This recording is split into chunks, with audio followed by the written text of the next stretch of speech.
Olá, esta é mais uma edição da programação virtual do Centro Cultural Banco do Nordeste. Hoje nós temos a satisfação de receber o poeta Décio Braúna. Décio Braúna nasceu em Limoeiro do Norte, é bancário e historiador, mestre e doutorando em História Social pela UFC, com estudos sobre as relações entre a história e a literatura. Atualmente desenvolve pesquisa sobre a obra do escritor português José Saramago. É autor de vários livros de poesia, entre eles O Pensador do Jardim dos Ossos, A Selvagem Língua do Coração das Coisas, Metal Sem Humos. São 12 livros ao todo, e hoje nós estamos lançando aqui no projeto este livro, Esta Solidão Aberta que Trago no Peito. Um título muito convidativo, né? Nós vamos começar falando do livro, né? Nós temos vários assuntos a tratar, o tempo é curto, e nós queremos saber sobre a trajetória do Décio, mas vamos começar falando sobre o livro, que é um livro que foi finalista do Prêmio Oceanos 2020, não é isso, Décio? O Prêmio Oceanos é o antigo Prêmio Portugal Telecom, e esta edição, da qual o livro do Décio foi finalista, teve 1.872 inscrições, com autores de 11 nacionalidades. E o Décio esteve com seu livro, com Esta Solidão Aberta que Trago no Punho, entre os 54 escolhidos, entre os 22 de poesia, né? 54 ao todo e 22 de poesia. E nós sabemos que o primeiro lugar foi o Torto Arado, né? O tão falado Torto Arado do Itamar Vieira Júnior. A Djamília Pereira ficou em segundo lugar, ela foi vencedora de 2019. Décio, a começar pelo título do seu livro, né, que você trata aí de uma palavra que é premente neste momento, a palavra solidão, está tão estampada em cada esquina, né, junto com a palavra fome, por sinal, e é muito da nossa convivência hoje, muito presente na questão da pandemia, né? Então, ao mesmo tempo que essa solidão aparece nos títulos do seu livro, a gente tem também a gente percebe que você faz um diálogo, você povoa esse livro e você trava um diálogo que proporciona ao leitor um contato com vários outros autores além de você. Inclusive, você chama isso de forças moventes, né, quando você traz para dentro do seu livro a autora portuguesa Maria Gabriela Jansol e Antônio Lobo Antunes, entre outros, né, como a nossa Emília Freitas também. E eu pergunto, né, aliás, eu digo, né, são desdobramentos, né, de leituras suas, e é como se você não se contentasse, né, com essa leitura e você quisesse repartir, compartilhar essa leitura com os seus leitores também. E você trata isso como poética elegente, não é isso? Ou escrita leitora, são termos que você utiliza para definir isso. E eu vejo também que Esta Solidão Aberta que Trago no Punho é também um livro denúncia, né, porque você trata de questões muito essenciais, né, você traz à baila questões essenciais como a violência, a negritude, a tirania, né? Então, gostaria que você falasse desse seu modus operandi, da poesia, que eu pergunto a você, é uma forma, esse diálogo todo, essa presença desses autores, quem vai ler seu livro também está lendo o que você lê, né?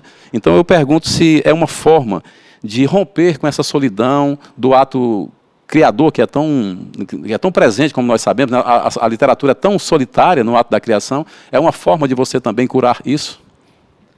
Obrigado, Carlos, pela pergunta, obrigado né, ao Banco Nordeste pelo convite, né, ao Centro Cultural. Acho que nas suas palavras, Carlos, elas definem bem realmente aquilo que norteia esse livro. E na verdade, eu acho que a forma, a concepção dele é um pouco de acho que a medida do tempo, de um amadurecimento disso que você colocou, quer dizer, um modus operandi, um modo de fazer poético, né? Realmente, esse livro, eu gosto desse termo, né?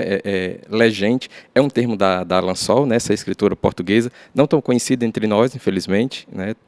E inclusive, digamos, um medo que eu tinha na escrita desse livro, se ele seria legível, tendo como essa força movente, né, a Lansol, sendo que ela é uma autora que não é tão conhecida aqui. Quer dizer, então, é algo que eu me perguntei. Quer dizer, será que é possível que o leitor possa captar esse modo de entender a poesia, esse modo de ler o mundo que era dela, né, e que eu vou me apropriar para a partir dele criar aquilo que é meu, né? Será que isso será legível, né, pelo leitor? Enfim, mas apesar, digamos, desse medo eu segui. Acho que isso que você colocou, as leituras, né, efetivamente é isso. Eu gostaria que o leitor, lendo o texto, pudesse também ler esses autores, né, que estão aí, essas outras vozes todas. Porque realmente a Maria Gabriela Lansol, ela estrutura, né, no sentido da linguagem, no sentido a própria estrutura do texto no papel, né, ele remete ao trabalho dela. Ela é a grande estrutura, digamos, né, ela que dá todo o arcabouço. Mas, junto a isso, vem o Lobo Antunes, né, esse diálogo, aquele que está longe, e que, à medida que o livro avança, esse que está longe vai se aproximando, né, por meio das cartas e na parte segunda do livro, por meio dos poemas. Né? Mas tem isso que você também colocou, quer dizer, é uma solidão, mas é uma solidão que é atravessada pelo tempo presente, né? E um tempo presente que olha para o passado. Então, isso foi algo que foi até destacado quando o Manuel da Costa Pinto fez o anúncio do prêmio, e eu tomei um susto por conta disso. Ele mencionou esse trabalho de mistura, de imbricamento entre texto, imagem, que não é uma imagem apenas, né? Eu gosto sempre de ressaltar. E eu penso que isso talvez fique claro para o leitor, é que a imagem ela não é ilustração, ela é parte constituinte do livro, ela é uma forma de leitura do tempo. Né? Então, imagem de linchamento, né, nos Estados Unidos no começo do século XX, é um modo de ler, como você colocou. A violência é um modo de ler, né, e de apontar, né, para essa raiva, essa ignorância do nosso tempo. Então, é também um modo de o meu fazer historiográfico, meu olhar de historiador, conversar com o olhar poético. Então, acho que assim, está tudo nesse livro. Foi um resultado que eu não esperava, mas essa voz da Lansol, esse modo dela fazer, foi que me permitiu. E aí trazer tudo isso para dentro do livro.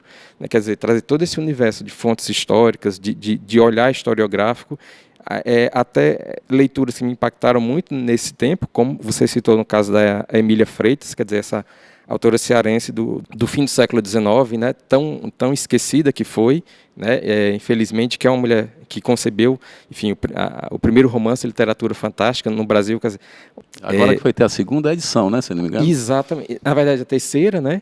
Houve uma segunda, mas muito limitada pela Secretaria de Cultura.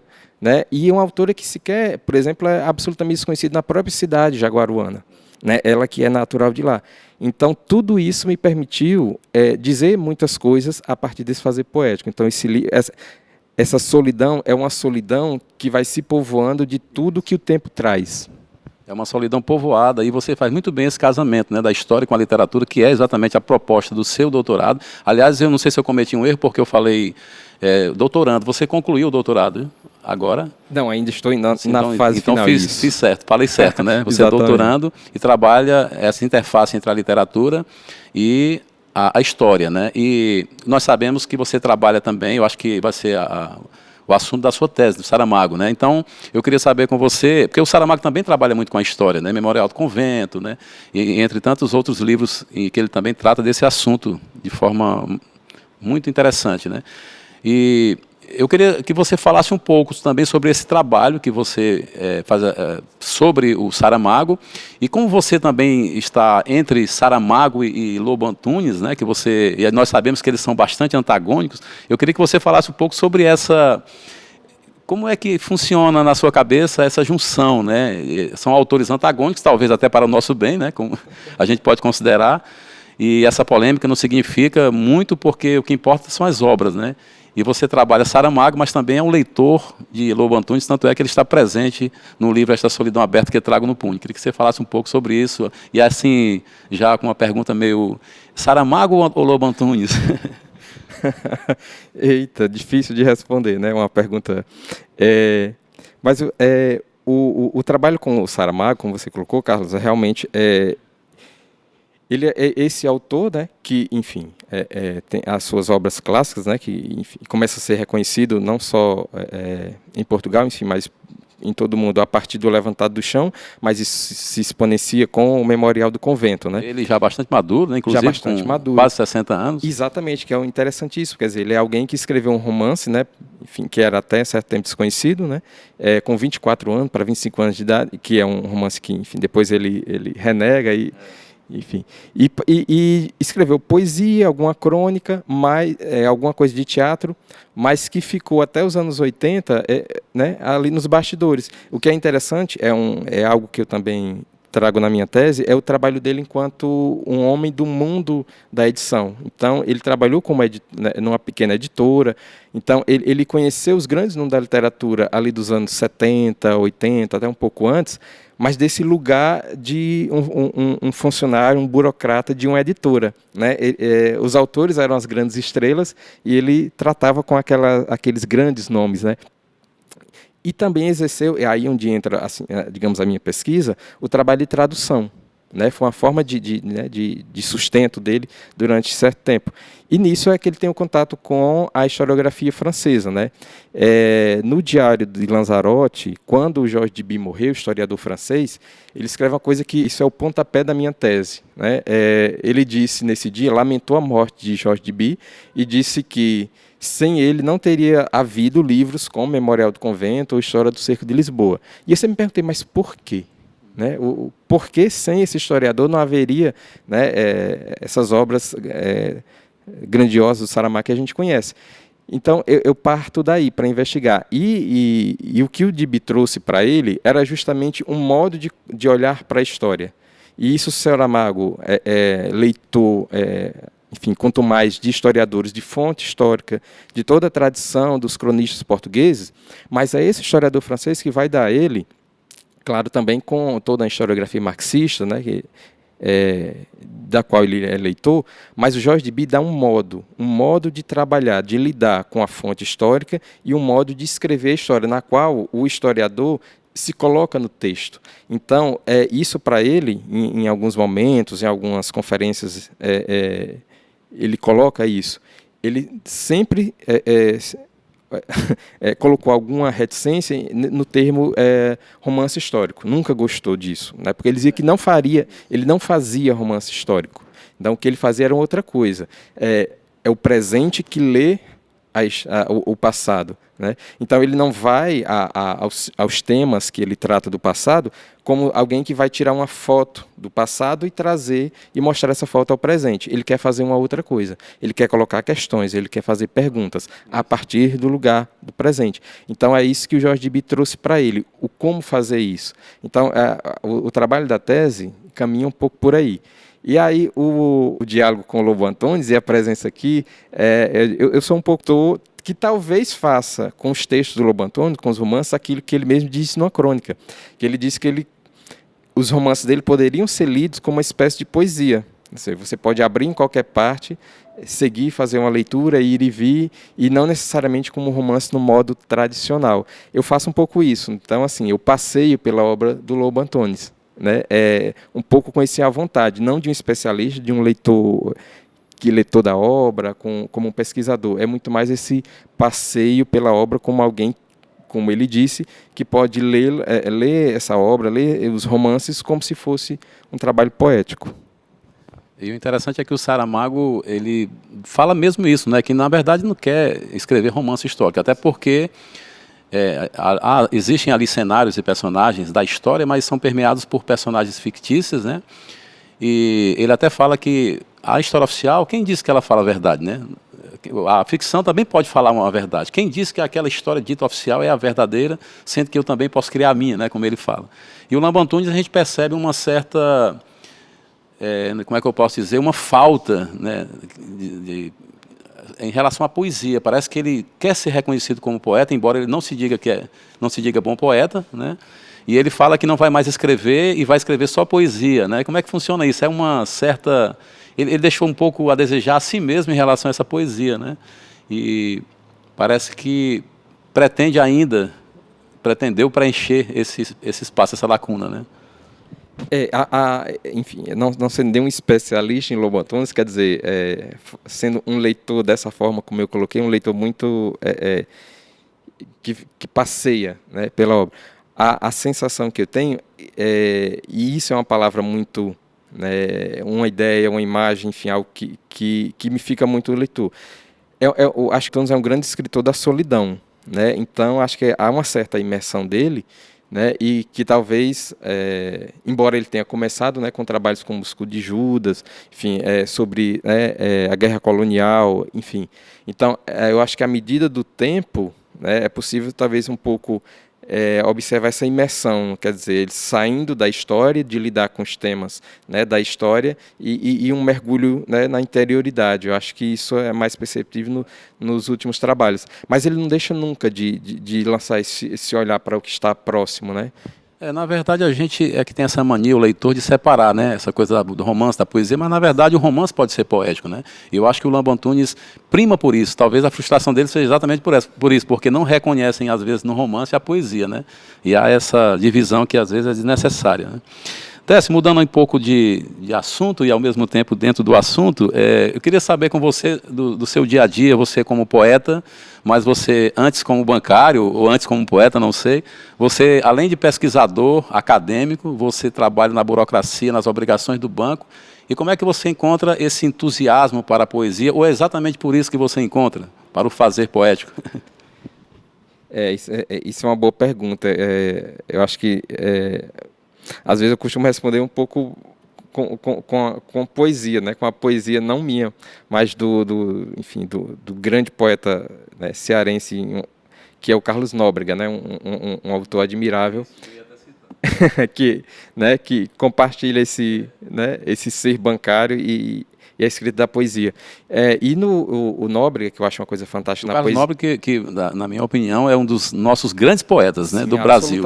Absolutamente, não há dúvida Que é bancário disso. também, né? O Nóbrega, ele tem algo que eu acho absolutamente fantástico na poesia dele, é a capacidade que ele tem de síntese, de captar coisas assim, é um olhar absolutamente incisivo. Do epigrama mesmo, né? Exatamente, ele consegue capturar ali aquilo que é essencial, né? E de uma forma tão premente na escrita dele. Então, eu acho que esse ser burocrata, esse lidar com papéis, com números, com metas e com tudo aquilo que nos afasta, né, de um olhar mais humano para as coisas, né, para o que está ao redor, eu acho que é justamente isso, vai alimentando uma falta, e essa falta precisa de um outro alimento, que é a poesia, né? Então, acho que nasce um pouco daí. É claro que isso, enfim, tem também, né, digamos, os seus ônus, né? O seu ônus, que é o fato enfim, não dá para se escrever a todo tempo, não dá para colocar em prática todos os projetos que às vezes estão na cabeça, porque às vezes eu brinco com os amigos, né? Quer dizer, eu acabo fazendo poesia nas horas possíveis, né? Nas horas vagas. E esses livros todos? Bom, vocês dormem? Eu brinco com eles. Mas é isso, às vezes é na madrugada, em alguns dias, enfim. A gente vai... há uma necessidade, uma urgência que você precisa em determinado ponto parar e escrever. Mas é claro que esse trabalho, esse modo de viver burocrático faz com que nem todos os projetos você consiga fazer ou fazê-los com a velocidade, no tempo que você desejaria, né? Você precisa, o poeta tem sempre que ali tem o tempo disponível que a burocracia da vida, digamos assim, permite. Na verdade, o poeta não deixa de estar sempre poetizado, essa que é a verdade. Agora, da elaboração do trabalho, às vezes, é que causa essa falta do tempo, né? Falta o tempo para isso, né? Para a elaboração maior, mas que você consegue muito bem, você faz projetos e realiza muito bem, né? E os realiza muito bem. Décio, falando aí, ainda puxando, pegando carona aí no prêmio, né? O que é que você acha? Uma velha questão que eu acho que é importante a gente falar, que é sobre essa coisa do eixo Rio-São Paulo, né? Que a gente ainda se ressente disso. E você, assim como o Maílson, né? Morando no interior, você agora está morando na capital por uns tempos, né? Você nasceu em Limoeiro, morou muito tempo no interior e consegue projetar esse nome, né? E hoje eu pergunto, a internet tem facilitado isso, os prêmios literários têm facilitado isso, ou os artistas do Norte e Nordeste ainda têm essa dificuldade para ser reconhecido, de depender, né? Ainda tem essa dificuldade para ser reconhecido ser visto antes pelo eixo Rio-São Paulo, né? Isso na literatura ainda acontece, ou você acha que melhorou exatamente por isso, por causa dessa a coisa da internet mesmo e da própria premiação, por exemplo. Esse prêmio do qual você participou é um prêmio de países de língua portuguesa, né? Então, nós temos ali... você, inclusive, concorreu com autores como Chico Buarque, né? Milton Atum, Adélia Prado, né? Inclusive, Chico Buarque e Milton Atum já foram primeiro lugar desse prêmio, né? E é um prêmio muito importante, realmente, internacional. Então, essa questão ainda existe ou melhorou bastante? Eu acho que realmente houve uma mudança, né, nesses últimos tempos. Né, você citou o Maílson, que é um amigo querido e que a gente está sempre conversando, né, desde essas questões até os pormenores do texto, né, a gente conversa bastante. Eu acho que quando o Maílson ganhou, né, o prêmio Jabuti ali, eu acho que ali realmente houve um certo, né, aquilo veio como um boom, aconteceu alguma coisa ali, né? Ali se coloca como um marco, porque você tinha, quer dizer, um autor do Nordeste, um autor do Ceará, do interior, né? Um livro independente? Um autor independente, né? Quer dizer, não publicado por uma editora, por uma grande editora, que não tinha esse trabalho de divulgação, de circulação que uma editora permita, né? E aí, enfim, todo mundo, mas quem é esse cara, né? E aí, enfim... Foi o livro do ano, inclusive. Foi o livro do ano, né? E aquilo despoletou uma série de discussão, né? De discussões que a gente viu pelos jornais, né? Umas, inclusive, muito agressivas, né? Porque até com certo ranço em relação a isso, né? Porque colocava essa discussão novamente, né, em debate. E ela, né, enfim, se intensificou e ganhou nuances nesse tempo todo, né? E você mencionou no início o Torto Arado, né, do Itamar, né, vencedor tanto do Oceanos quanto de outros prêmios, que também trouxe um pouco desse debate sobre regionalismo, novo regionalismo, que também é um termo que o Itamar, né, enfim, rejeita. E também a rejeição, né, de alguns. Exatamente. Né? O que é interessante nisso tudo, eu acho que foi o debate que se colocou, né? E o que a gente percebe é que, por exemplo, no caso do Jabuti, a gente já teve agora, recentemente, a Cida Pedrosa, né, de Pernambuco, né, publicado pela CEP, né, que é uma editora de Pernambuco, quer dizer, não é do eixo Rio-São Paulo, e também melhor livro de poesia, livro do ano.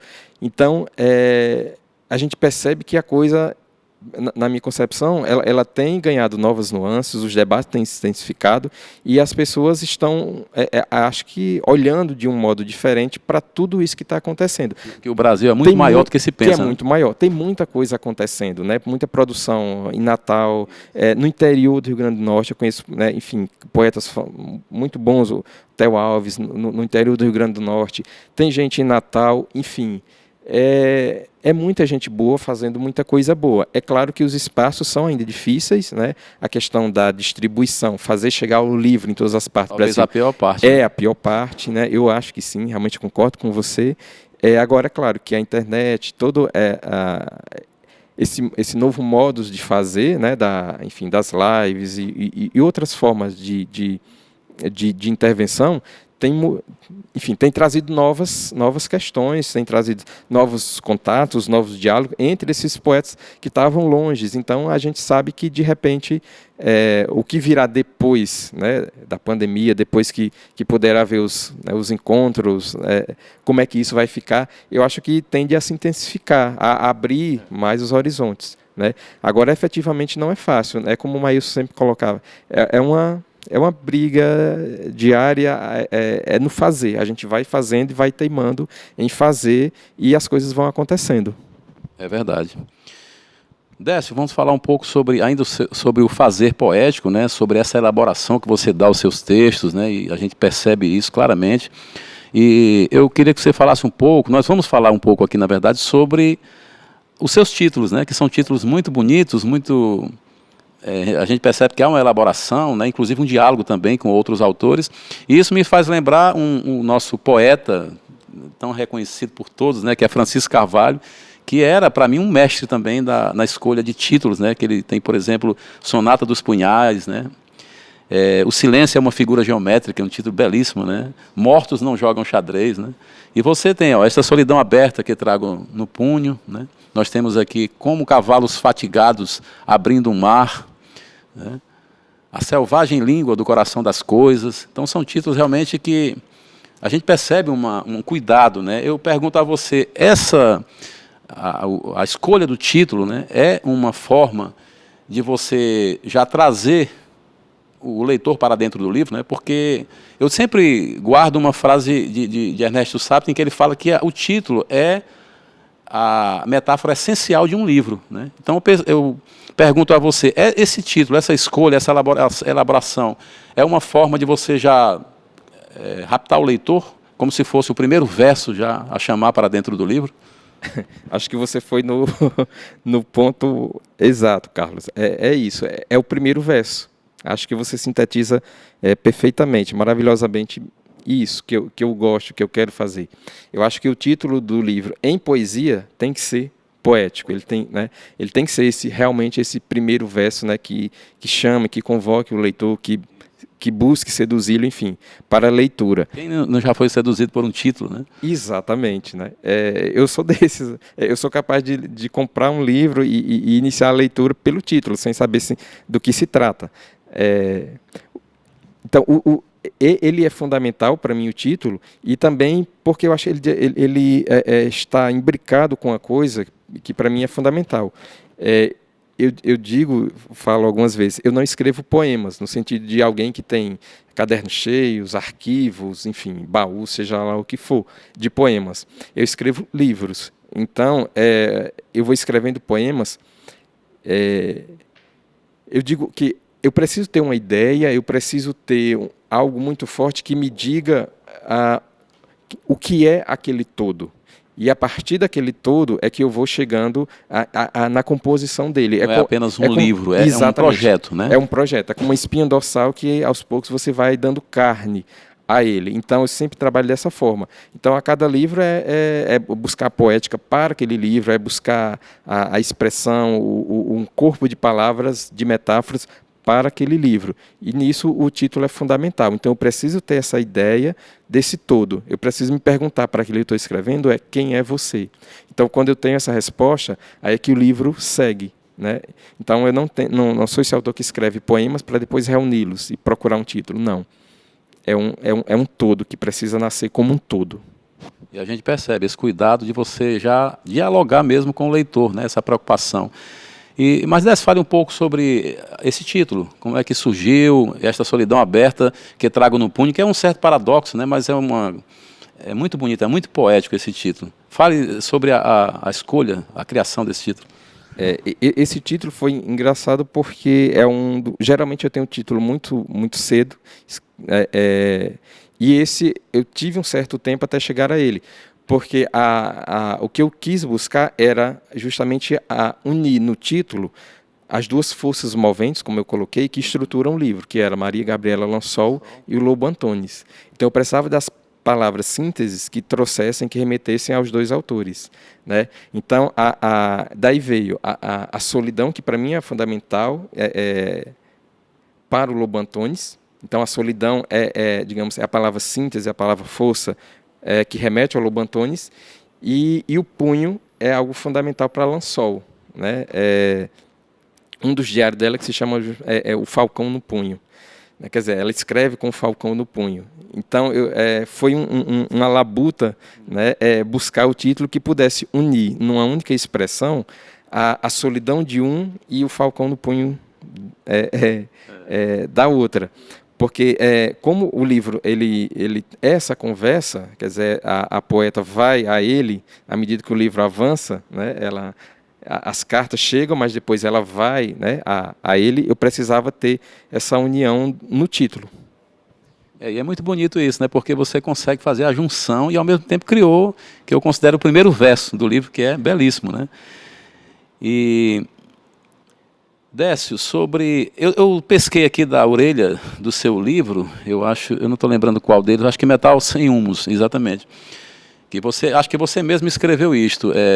A que nos serve a poesia nos tempos em que vamos? Porque a gente percebe, como eu falei neste livro, além da poética, né, muito apurada, um livro denúncia também, né, porque você traz imagens fortes, você dialoga com uma escritora que tem realmente que tem também uma forte indignação, né, e você consegue reunir isso muito bem com essa interface entre a literatura e a história, conforme você faz, e você consegue fazer isso muito bem dentro da poesia. E eu queria que você falasse sobre isso aqui que você disse, nos tempos de hoje, inclusive, né, nesse presente tão duvidoso, a que nos serve a poesia nos tempos em que vamos? É uma pergunta que realmente eu sempre me faço, né? Porque, de uma certa maneira, por vezes há um olhar de que a poesia é um deleite, é uma coisa para, enfim, né, que está ali numa torre de marfim e que é para alguns, né?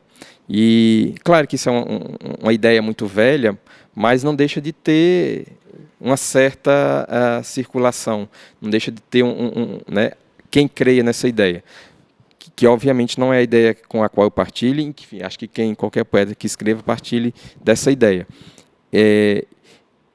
E eu acho que o trabalho poético, a grande força do trabalho poético é essa necessidade de dizer essas coisas que precisam ser ditas, mas com a forma que precisa ser dita. A poesia nunca pode deixar de ser poética. Sem panfletarismo, né? A palavra precisa ser, né, burilada. É preciso... Não burilada no sentido de apenas de uma beleza, mas ela precisa ser, como o Metal Sem Humos, que você citou, né, o primeiro verso desse livro, que é o primeiro poema, que remete ao Ali Salomão. Ele diz justamente: açougueiro sem cãibra nos braços, eu faço versos como quem talha a facão. Né? Então, é a poesia também que precisa ser essa coisa forte, essa coisa que tem as suas arestas, que rasgue, que cause, né, ferimentos. Eu digo nesse livro, no Metal Sem Humos, é um pouco de buscar espancar a consciência do homem vivo. É o canto feito faca, conforme diz Belchior, né? Sim. É isso. É preciso ser. A faca só lâmina do João Cabral. Do João Cabral, né, que está bem presente nesse livro, assim como Ali Salomão. E é algo que eu venho fazendo. O próximo livro, que ele está pronto, enfim, talvez saia ainda esse ano, que se chama Auto de Incineração, ele segue esse caminho, e ele é um livro que, acho que a palavra que mais existe nele é eu, mas é um livro que parte do eu, é um livro que parte disso, desse indivíduo, desse individual, mas que é um eu todo atravessado de tempo. Então é um livro que segue esse caminho de ser mais contundente, de ser mais forte, né, de colocar essas questões, de afrontar esse presente com essa arma de corte que é a poesia. E segue também esse modus operandi, que é de não respeitar fronteiras, né? Eu digo, é um livro poético, mas não sei se é necessariamente um livro de poesia. Isso não me importa, né? Importa o que eu quero dizer. Então, é um livro que também dialoga com a história, dialoga com tudo que nos rodeia nesse tempo agressivo, nesse tempo de raiva. Bem, então, gente, foi uma satisfação muito grande, a conversa muito boa, mas temos que encerrar. Eu conversei com Décio Brauna, esse poeta que eu tanto admiro, que lançou, esse é o mais recente livro, 12 títulos, né, Décio? 12 títulos de poesia, e o mais recente é Esta Solidão Aberta que Trago no Punho, Essa Solidão Aberta que Trago no Punho, que foi finalista do Prêmio Oceanos. E eu gostaria, Décio, quero primeiro agradecer, foi uma satisfação muito grande conversar com você, falar da sua poética, e gostaria que você finalizasse a edição de hoje lendo um verso da sua escolha, do livro que você quiser, ou quem sabe desta Solidão Aberta que Trago no Punho, que é o livro a ser lançado, que foi lançado, né? É o mais recente. Bom, gostaria de agradecer, Carlos, agradecer, né, o convite do evento, porque, enfim, esses momentos de conversa poética, né, isso que você colocou, né, a solidão da escrita, por vezes, é povoada de tantas vozes, mas nem sempre essas vozes estão perto ou permitem esse diálogo mais de perto, né? Então, bom, eu vou fazer a leitura, então, de um poema desse livro, da segunda parte, que é o poema que, a parte do livro, enfim, que traz esse diálogo mais forte com Lobo Antunes, né? Então, cada poema é um poema a partir do título, né, de um livro do Lobo Antunes, já que a gente falou de título, né? Bom, então, esse que se chama Eu Hei de Amar uma Pedra. Nesta fotografia demasiado pequena, demasiado turva, de mim já pouco se vê. Havia um rosto em riso, mãos tímidas, havia o mar depois do olhar. Havia eu a espiar a promessa de amanhã estares aqui, depois do olhar, onde está o mar e não estás. Esperei as luzes e a rota das estrelas, pela escuridão. Tu não vieste, tudo se apagou. Na fotografia, demasiado turva, no rosto, demasiado esquecido, na espera, demasiada. Tudo se apagou. Como a sombra da árvore, na fotografia demasiado pequena, demasiado turva, fechei-me sob a noite, junto ao mar. Talvez um dia dê em chover, sem fazer frio nem nada. Talvez um dia. Por hoje, tudo se apagou, a noite se fechou sobre o mar. E de mim, tudo que alcanço saber é que hei de amar uma pedra, porque já tudo se apagou. Muito obrigado, Décio. Obrigado ao Centro Cultural BNB por mais esta edição do projeto da programação virtual.